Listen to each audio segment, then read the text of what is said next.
ദില്ലിയിലെ ജനവിധി നാളെ അറിയാം. എക്സിറ്റ് പോളിൽ പ്രതീക്ഷയർപ്പിച്ച് അധികാരം തിരിച്ചുപിടിക്കാമെന്ന് ബി.ജെ.പി കണക്കുകൂട്ടുമ്പോൾ മൂന്നാം ഊഴമാണ് ആം ആദ്മി പാർട്ടി ലക്ഷ്യമിടുന്നത്. മുൻ വർഷങ്ങളേക്കാൾ നില മെച്ചപ്പെടുത്താനാകുമെന്ന് കോൺഗ്രസും വിലയിരുത്തുന്നു. അതിനിടെ കുതിരക്കച്ചവട ആരോപണത്തിൽ അഴിമതി വിരുദ്ധ വിഭാഗം അരവിന്ദ് കെജ്രിവാളിന് നോട്ടീസ് നൽകി.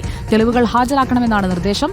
വസതിയിൽ പ്രവേശിപ്പിക്കില്ലെന്ന് ആം ആദ്മി പാർട്ടി നിലപാടെടുത്തതോടെ അഴിമതി വിരുദ്ധ വിഭാഗം ഉദ്യോഗസ്ഥർ മൊഴിയെടുക്കാതെ മടങ്ങി. നോബൽ മാരിക്കാരൻ ദില്ലിയിൽ നിന്ന് നമുക്കൊപ്പം. നോബൽ മാരിക്കാരൻ, വോട്ടെണ്ണുന്നതിന്റെ തൊട്ടു തലേ മണിക്കൂറുകളിൽ ദില്ലിയിൽ എന്തൊക്കെയാണ് സംഭവിക്കുന്നത്?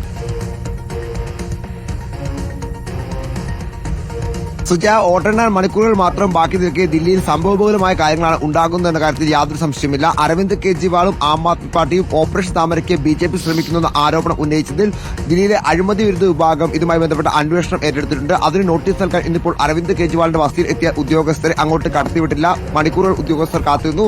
പിന്നാലെ നോട്ടീസ് നൽകിയ ശേഷം ഉദ്യോഗസ്ഥർ മടങ്ങുകയാണ് ചെയ്തത്. കെജ്രിവാളിനെ കണ്ട് മൊഴി രേഖപ്പെടുത്താൻ എന്താണെങ്കിലും ഉദ്യോഗസ്ഥർക്ക് കഴിഞ്ഞിട്ടില്ല. നാളെ 8 മണി മുതലാണ് ദില്ലിയിൽ വോട്ടെടുപ്പ് ആരംഭിക്കുന്നത്. മൊത്തം 19 കൌണ്ടിംഗ് സെന്ററിലായി 70 സ്ട്രോങ് റൂമുകളാണ് ഇപ്പോൾ ഉള്ളത്. അതിൽ ത്രിതല സുരക്ഷയാണ് ഇവയ്ക്ക് ഒരുക്കിയിരിക്കുന്നത്. അതോടൊപ്പം തന്നെ 24 മണിക്കൂർ CCTV നിരീക്ഷണവും ഈ സ്ട്രോങ് റൂമുകൾക്ക് വേണ്ടി ഒരുക്കിയിട്ടുണ്ട്. പ്രധാനമായും 5000-ഓളം വരുന്ന കൃത്യമായ നിർദ്ദേശം നൽകിയ ഉദ്യോഗസ്ഥരാണ് കൌണ്ടിംഗ് സ്റ്റേഷൻ ഉണ്ടാവുക. എന്താണെങ്കിലും നാളെ ദില്ലി എക്സിറ്റ് പോളുകൾ എക്സാക്ട് പോൾ ഫലങ്ങളായി മാറുമോ എന്നതറിയാൻ ആകാംക്ഷയോടെ എല്ലാവരും കാത്തിരിക്കുകയാണ്. ആ ജനവിധിയുടെ ഓരോ നിമിഷത്തെയും അപ്ഡേറ്റുകൾ പ്രേക്ഷകരെ അറിയിക്കാൻ ഞങ്ങളും തയ്യാറായി കഴിഞ്ഞു.